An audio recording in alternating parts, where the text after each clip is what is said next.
အားလုံးပဲမင်္ဂလာပါ Shine Cooking Show ကနေတဖန်ပြန်လည်ကြိုဆိုပါရစေဒီနေ့မှာတော့ကျွန်တော်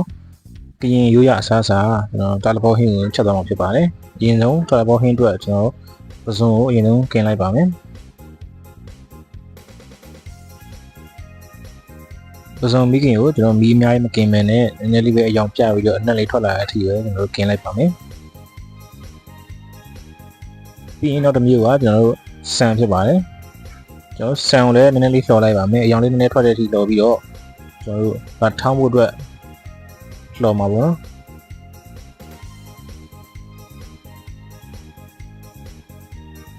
ပြီးရင်ကျွန်တော်တို့ဆန်ကိုထောင်းလိုက်ပါမယ်ပြီးရင်နောက်ထပ်ပါဝင်ပစ္စည်းတွေအဖြစ်ညှစ်ပါပါမယ်စူးဝရွက်ထည့်ပါမယ်မပြောဘူးဆိုတော့ပပလီးထည့်ပါတယ်မှုပါပါမယ်ပြီးရုံးတည်သီးပါပါမယ်ပြီးရင်ကျွန်တော်ပင်စိမ်းထည့်ပါမယ်ပြီးရင်ကြက်သွန်ဖြူကြက်သွန်ဒီလည်းထောင်းဖို့အတွက်ထည့်ပါမယ်ပြီးရင်ကျွန်တော်တို့ရှမ်းနံပါပါမယ်ကျွန်တော်တို့ပါဝင်ပစ္စည်းတွေဖြစ်နေရတော့ကျွန်တော်တို့ဆန်မှုတ်ကတော့ဒါအဓိကပေါ့နော်ဆန်မှုတ်ပါမယ်ပြီးရင်ကျွန်တော်တို့မြစ်အဓိကပါပါမယ်ပြီးရင်ကျွန်တော်တို့စူးဝရွက်ပါပါမယ်ပြီးရင်မှုလေးထည့်ပါမယ်ပြီးရင်ကျွန်တော်တို့ရုံးတည်သီးပါပါမယ်ပစုံထည့်ပါမယ်ပြီးရင်ပင်စိမ်းလေးပါပါမယ်ပြီးရင်ကျွန်တော်တို့ငပြောဖူးပါပါမယ်ပြီးရင်တော့ကျွန်တော်တို့ရှမ်းနံနဲ့ငေးဒီစိမ်းပါပါမယ်ဟုတ်ကဲ့ပါအခြားသောပုံပစ္စည်းတွေကိုတော့ကျွန်တော်ဟင်းချက်နေမှာထည့်တော့မှာဖြစ်ပါတယ်ဟင်းချက်ဖို့အတွက်ပုံပစ္စည်းကြီးလည်းအစုံလင်ရှိသွားပြီဖြစ်တဲ့အတွက်ကျွန်တော်ဟင်းစားချက်ဖို့အတွက်ပြင်ဆင်လိုက်ပါမယ်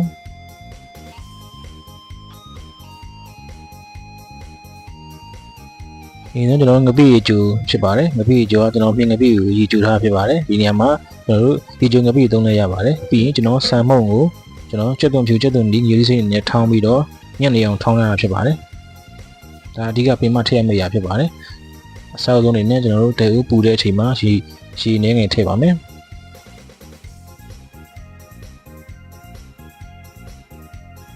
ရှည်လေးနည်းနည်းဆူတဲ့အချိန်မှာကျွန်တော်တို့ကြက်သားမုံကိုထမင်းစားဆုံးနဲ့တစ်စုံထည့်ပါမယ်ထည့်ပြီးတော့နေငယ်မှုလိုက်ပါမယ်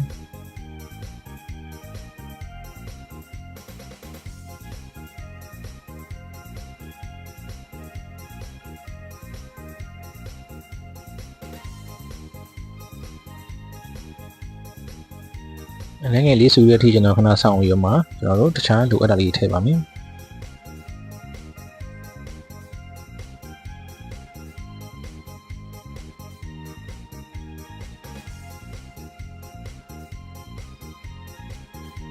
ဟုတ်ကဲ့ပါကြည်လေးနဲ့ဆူတဲ့အချိန်မှာကျွန်တော်ပစုံကိုထည့်လိုက်ပါတယ်ပစုံအနေငယ်လေးဆူပေါ်တဲ့အထိခဏတင်ထားလိုက်ပါမယ်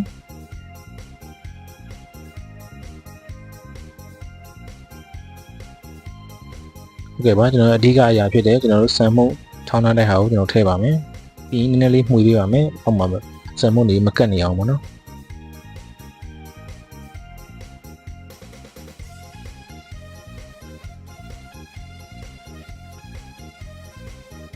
အနေငယ်လေးထပ်မှန်ပြီးတော့မှုလိုက်ပါမယ်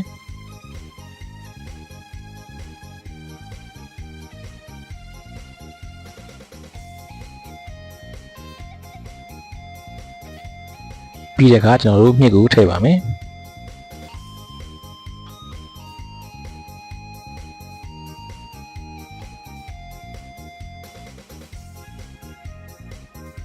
ပြီးရင်ကျွန်တော်တို့စူးဝရွက်ထည့်ပါမယ်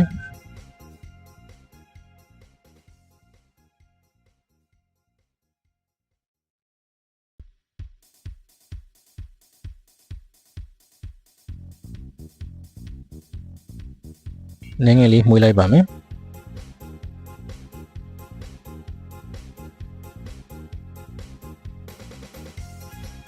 ဒီနေရာမှာကျွန်တော်စူးပုတ်ထည့်ပြီးတဲ့အချိန်မှာကျွန်တော်စူးပုတ်နဲ့ပြည့်အနံ့အကြောင်းတော့ဟင်းဝဲအနံ့ပေါ့နော်လုံးဝတာလဘောဟင်းရဲ့ကျွန်တော်ဟင်းအနံ့ရတာကိုစတင်ပြီးဆွဲနေပြီပေါ့နော်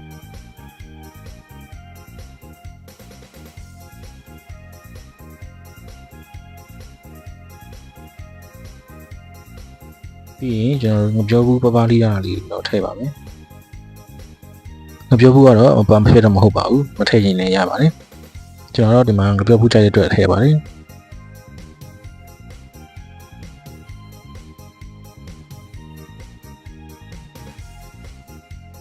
ပြီးရင်နည်းနည်းထပ်မှွေလိုက်ပါမယ်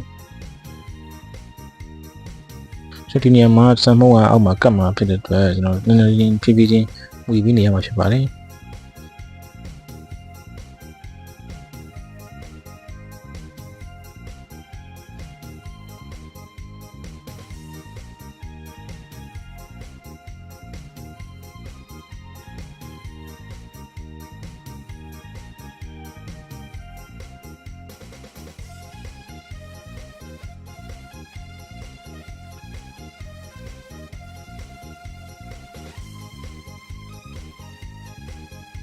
ပြီးသွားတဲ့အခါမှာတော့ကျွန်တော်တို့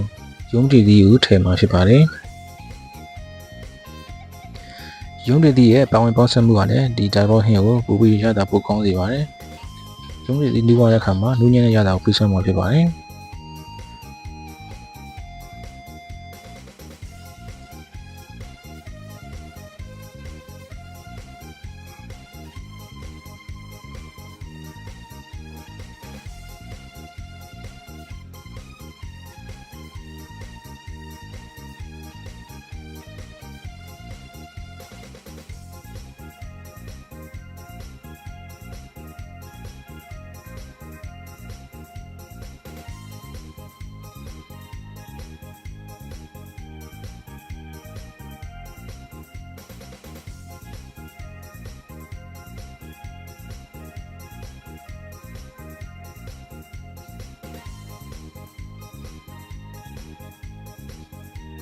ပြီးတော့ကျွန်တော်တို့ရေနဲ့ထပ်ထည့်ပါဖြစ်ပါတယ်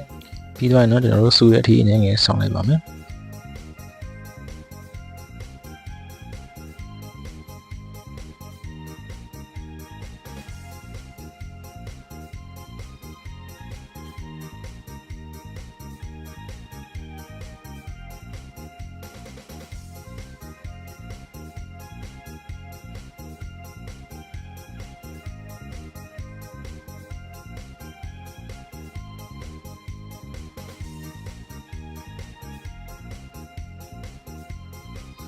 နောက်ထပ်ပါဝင်ပစ္စည်းတစ်ခုအနေနဲ့ကျွန်တော်ပင်စိမ်းကိုထည့်ပါမယ်။အနံ့လေးတော့ပေါ့နော်နောက်ထပ်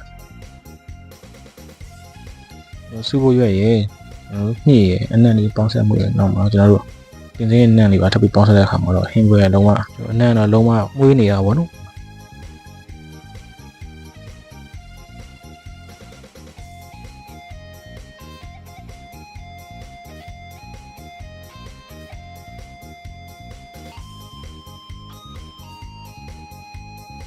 ပြီးသွားရင်တော့ကျွန်တော်မှုလေးထဲမှာဖြစ်ပါတယ်မှုရဲ့တဘာဝကနူးညံ့ပြီးတော့နူးလေတဲ့အတွက်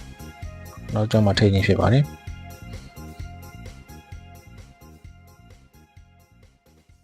ပြီးတော့ငယ်ငယ်လေးနှံ့တော့မွေးပေးပါမယ်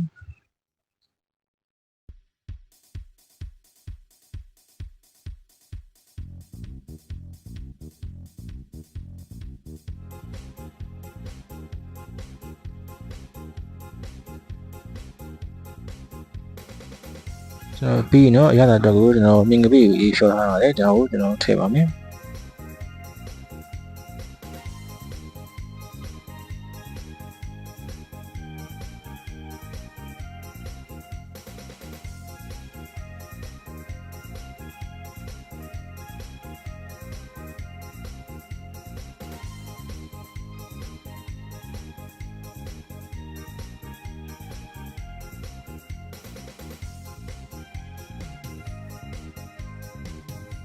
ဟုတ်ကဲ့ပါပြီးသွားရင်တော့ကျွန်တော်ရေကြီးနည်းနည်းထည့်ပြီးတော့စူလာတဲ့အထိခဏတည်ထားလိုက်ပါမယ်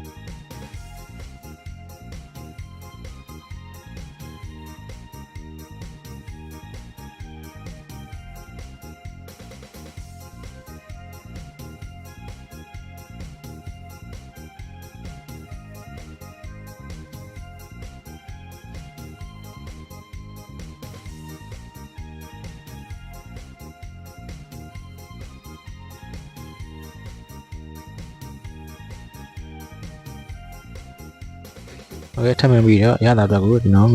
ငါးငပြားရီကိုကျွန်တော်ထမင်းစားစုံနဲ့တစ်စုံထည့်ပါမယ်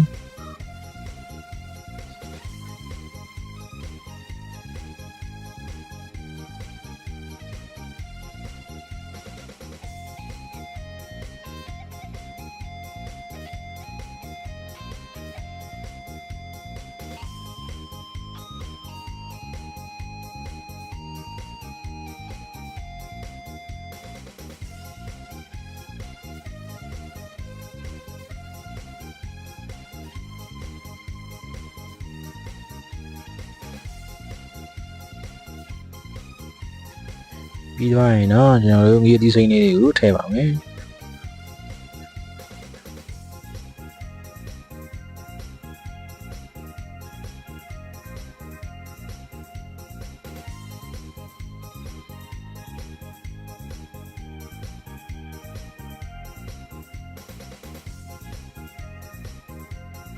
ကျွန်တော်တာဘောင်းဟင်းချက်တဲ့နေရာမှာအရေကိုလူတလောက်ထည့်လို့ရပါတယ်ခုစားခြင်းနဲ့ပမာဏအနေများပုံမူတည်ပြီးတော့ခုထည့်ခြင်းနဲ့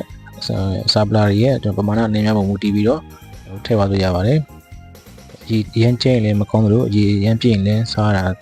တခုခုလိုနေတယ်လို့ဖြစ်ပါလိမ့်မယ်အဲ့တော့ကျွန်တော်တို့အရေကိုအနေတော့မထည့်တာကောင်းပါတယ်ကျွန်တော်တို့ကရင်ရိုးရအနေနဲ့ဆိုရင်တော့ကျွန်တော်အရေများများနဲ့ကျွန်တော်စာပလာများများနဲ့ကျွန်တော်ချက်တာဖြစ်ပါတယ်ကျွန်တော်ပုံငယ်မြည်ကြည့်ပါမယ်ပေါင်းငယ်မြည်ကြီးလို့အဆင်ပြေပြီဆိုရင်တော့တခြားနောက်ထပ်ကျွန်တော်ထပ်ထည့်စရာတော့ရှင်းတဲ့နာမည်ချင်ပါတော့တယ်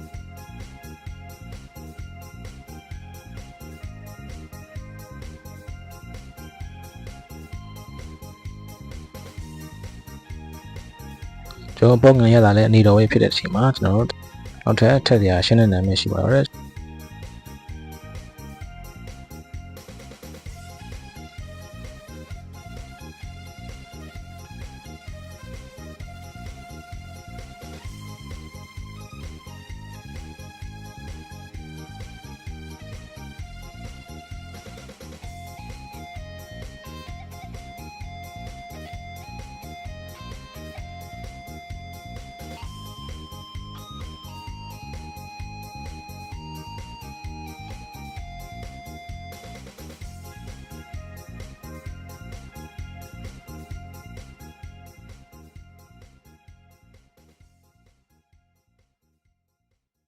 ရှင်းတဲ့ထည့်ပြီးတော့တဲ့အခါမှာတော့ဟင်းကိုခဏအုပ်ပြီးတော့စူရတိခဏဆောင်းလိုက်ပါမယ်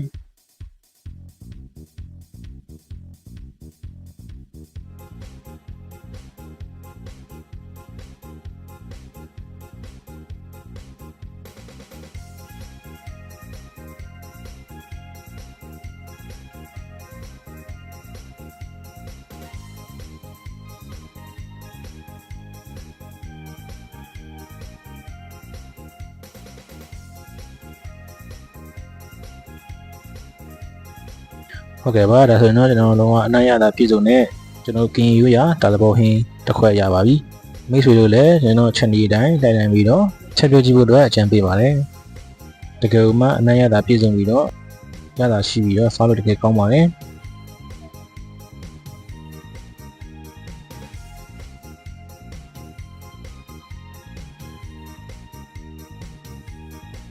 ဟုတ်ကဲ့ပါအခုလေးကြည့်ရှုအားပေးတဲ့အတွက်တယောက်ချင်းဒီတိုင်းကိုကျေးဇူးအများကြီးတင်ပါတယ်ခင်ဗျာနောက်ထပ်ဗီဒီယိုတွေမှာထပ်မံဆုံတွေ့ကြပါမယ်ခင်ဗျာ